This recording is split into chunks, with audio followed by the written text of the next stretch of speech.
हरे कृष्णा। कैसे हैं आप सब? मेरे YouTube चैनल में आपका स्वागत है। नवम स्कंद 13वां अध्याय, राजा निमि के वंश का वर्णन। श्री सुखदेव जी कहते हैं, परीक्षित, इक्ष्वाकु के पुत्र थे निमि। उन्होंने यज्ञ आरंभ करके महर्षि वशिष्ठ को ऋत्विज के रूप में वर्ण किया। वशिष्ठ जी ने कहा कि राजन, इंद्र अपने यज्ञ के लिए मुझे पहले ही वर्ण कर चुके हैं। उनका यज्ञ पूरा करके मैं तुम्हारे पास आऊंगा, तब तक तुम मेरी प्रतीक्षा करना। यह बात सुनकर राजा निमि चुप हो रहे और वशिष्ठ जी इंद्र का यज्ञ कराने चले गए। विचारवान निमि ने यह सोचकर कि जीवन तो क्षणभंगुर है, विलंब करना उचित न समझा और यज्ञ प्रारंभ कर दिया। जब तक गुरु वशिष्ठ जी न लौटे तब तक के लिए उन्होंने दूसरे ऋत्विजों को वर्ण कर लिया। गुरु वशिष्ठ जी जब इंद्र का यज्ञ संपन्न करके लौटे तो उन्होंने देखा कि उनके शिष्य निमि ने तो उनकी बात न मानकर यज्ञ प्रारंभ कर दिया है। उस समय उन्होंने शाप दिया कि निमि को अपनी विचारशीलता और पांडित्य का बड़ा घमंड है, इसलिए उसका शरीर पात हो जाए। निमि की दृष्टि में गुरु वशिष्ठ का यह शाप धर्म के अनुकूल नहीं, प्रतिकूल था। इसलिए उन्होंने भी शाप दिया कि आपने लोभवश अपने धर्म का आदर नहीं किया, इसलिए आपका शरीर भी गिर जाए। यह कहकर आत्मविद्या में निपुण निमि ने अपने शरीर का त्याग कर दिया। परीक्षित, इधर हमारे वृद्ध प्रपितामह वशिष्ठ जी ने भी अपना शरीर त्याग कर मित्रा वरुण के द्वारा उर्वशी के गर्भ से जन्म ग्रहण किया। राजा निमि के यज्ञ में आए हुए श्रेष्ठ मुनियों ने राजा के शरीर को सुगंधित वस्तुओं में रख दिया। जब सत्र याग की समाप्ति हुई और देवता लोग आए तब उन लोगों ने उनसे प्रार्थना की, महानुभावों, आप लोग समर्थ हैं, यदि आप प्रसन्न हैं तो राजा निमि का यह शरीर पुनः जीवित हो उठे। देवताओं ने कहा, ऐसा ही हो। उस समय निमि ने कहा, मुझे देह का बंधन नहीं चाहिए। विचारशील मुनिजन अपनी बुद्धि को पूर्ण रूप से श्री भगवान में ही लगा देते हैं और उन्हीं के चरण कमलों का भजन करते हैं।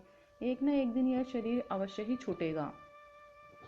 इस भय से भीत होने के कारण वे शरीर का कभी संयोग ही नहीं चाहते। वे तो मुक्त ही होना चाहते हैं। अतः मैं अब दुख, शोक और भय के मूल कारण इस शरीर को धारण करना नहीं चाहता। जैसे जल में मछली के लिए सर्वत्र ही मृत्यु के अवसर है, वैसे ही शरीर के लिए भी सब कहीं मृत्यु ही मृत्यु है। देवताओं ने कहा, मुनियों, राजा निमि बिना शरीर के ही प्राणियों के नेत्रों में अपनी इच्छा के अनुसार निवास करें। वे वहां रहकर सूक्ष्म शरीर से भगवान का चिंतन करते रहें।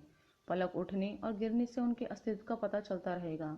इसके बाद महर्षियों ने यह सोचकर कि राजा के न रहने पर लोगों में अराजकता फैल जाएगी, निमि के शरीर का मंथन किया। उस मंथन से एक कुमार उत्पन्न हुआ। जन्म लेने के कारण उसका नाम हुआ जनक। विदेह से उत्पन्न होने के कारण वैदेह और मंथन से उत्पन्न होने के कारण उस बालक का नाम मिथिल हुआ। उसी ने मिथिलापुरी बसाई।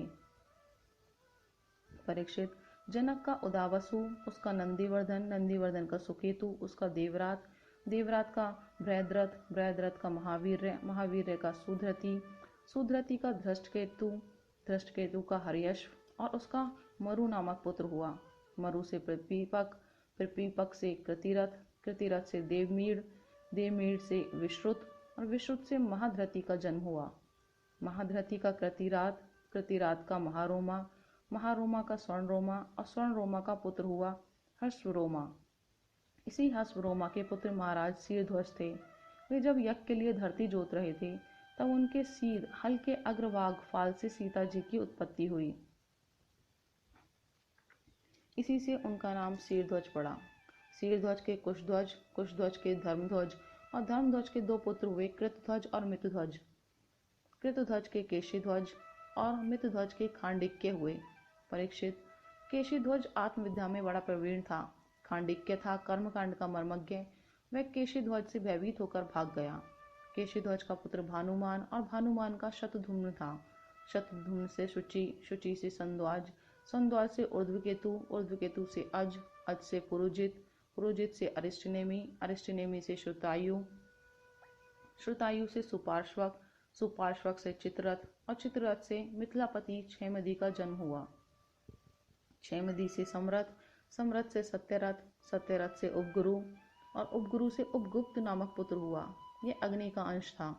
उपगुप्त का वसवनंत, वसवनंत का युयुध, युयुध का सुभाषण, सुभाषण का श्रुत, श्रुत का जय, जय का विजय और विजय का श्रत नामक पुत्र हुआ।